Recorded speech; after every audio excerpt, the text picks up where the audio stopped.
today we're gonna bring a dusk to dawn light. We're gonna take a look at it. We're gonna open it up and see what you get. But first of all, I'm gonna show you a couple of things that you should be aware. All right, let's go take a look.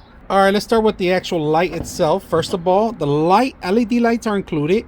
You're gonna have to take the cover off, and to take the cover off, you have to unscrew the top. If you guys can see that, make sure that the sealant is still valid, because this is going to make it waterproof. So just make sure you're aware of that first. All right, you get these two little screws. They're actually going to be covering up the actual base unit where all the electrical goes in there.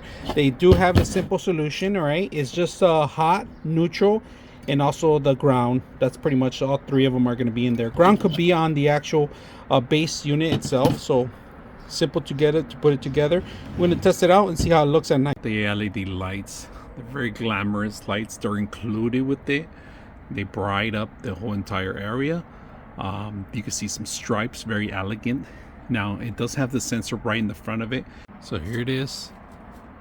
It has a dusk to dawn, beautiful light, two LED lights, waterproof for outdoors.